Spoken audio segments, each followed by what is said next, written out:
బీహార్లో ఒకవైపు ఎన్డీఏ గెలవడానికి తీవ్ర ప్రయత్నాలు చేస్తుంది. ఎలాగైనా సరే గెలిచి ఈ యొక్క ఎన్నికలు రాబోయే ఎన్నికలకి నాంది కావాలని చూస్తుంది. అంటే రేపు పార్లమెంటు స్థానాల్లో కావచ్చు, లేకపోతే 2026లో ఒక 5 రాష్ట్రాలకి, 2027లో మరికొన్ని రాష్ట్రాలకి ఎన్నికలు ఉన్నాయి. దాని మీద కూడా ప్రభావం పడుతుంది కాబట్టి ఖచ్చితంగా బీహార్లో గెలవాలని చూస్తుంది. అలాగే మహాగఠబంధన్ ముఖ్యంగా ఆర్జేడీకి అధికారం కావాలి రాష్ట్రంలో. కాంగ్రెస్ కి రేపు రాబోయే 2029 నాటికి ఎలాగైనా సరే మరికొన్ని రాష్ట్రాల్ని చేజిక్కించుకోవాలి. 29 నాటికల్లా ఇటు రేపు రాబోయేటటువంటి 6-7 రాష్ట్రాల్లో ఎన్నికలు ఉన్నాయి. 2027లో కూడా 3-4 రాష్ట్రాల్లో ఎన్నికలు ఉన్నాయి. కాబట్టి దీని మీద ఇప్పటి నుంచే కసరత్తులు చేసి బీహార్లో గెలిచి ఆ యొక్క ఎన్నికలకి పాజిటివ్నెస్ తీసుకురావడానికి చూస్తుంది.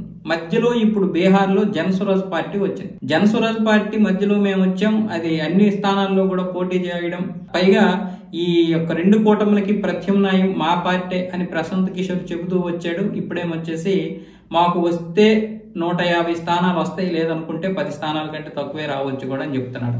మేము అధికారంలోకి వచ్చినా రాకపోయినా ప్రజలకు ఏదైతే చేయాలనుకుంటున్నామో అది చేస్తున్నాం. కాకపోతే కూటమి ప్రభుత్వాలు డబ్బు ఆశ చూపి ఒకవేళ వీళ్ళని లాక్కుంటే లాక్కోవచ్చు, ఓట్లు మాకు పడకపోవచ్చు అన్న విధంగా కూడా ఇప్పుడు ప్రశాంత్ కిషోర్ అయితే చేతులు ఎత్తేశాడు. వాస్తవానికి జనసురాజ్ పార్టీ 2 కూటమిల్ని భయపెట్టకపోయినా ఒక 10% ఓట్ల మీద ప్రభావం చూపే అవకాశాలు అయితే ఉన్నాయి. ఎందుకంటే దాదాపు 7.5 కోట్ల మంది ఇప్పుడు అక్కడ ఓట్లు వినియోగించుకుంటున్నారు. జనసురాజ్ పార్టీ నేత ఏమొచ్చేసి కొంతమంది లాయర్లని, కొంతమంది పోలీసుల్ని, విద్యావేత్తలని, అలాగే అక్కడ ఎక్కువగా కుల ప్రభావం చూపిస్తారు. కాబట్టి ఆ కుల ప్రభావం చూపించేటటువంటి క్యాండిడేట్లను కూడా నిల్చోబెట్టడం జరిగింది. అయితే ఇక్కడ చాలా వరకు ఈ యొక్క క్యాండిడేట్లు బీజేపీకి నష్టం కలిగించే అవకాశాలు కూడా ఉన్నాయి. ఎందుకంటే ఈ క్యాండిడేట్లందరూ కూడా బీజేపీకి చెందినటువంటి వారు లేదా బీజేపీకి పాజిటివ్ గా ఉన్నటువంటి వారు. ఇలాంటి పరిస్థితుల్లో పడితే ఇతనికి ఓట్లు పడతాయి, అంటే జనసురాజ్ పార్టీకి పడతాయి, అటువైపు ఏమొచ్చేసి బీజేపీకి కూడా పడవచ్చు. దానివల్ల ఓట్లు చీలిపోయి కాంగ్రెస్ కి లాభం చేకూరే అవకాశం కూడా ఉంది. అంటే కాంగ్రెస్, ఆర్జేడీ ఈ యొక్క విధానంగా అయితే బీజేపీకి కొంచెం భయమే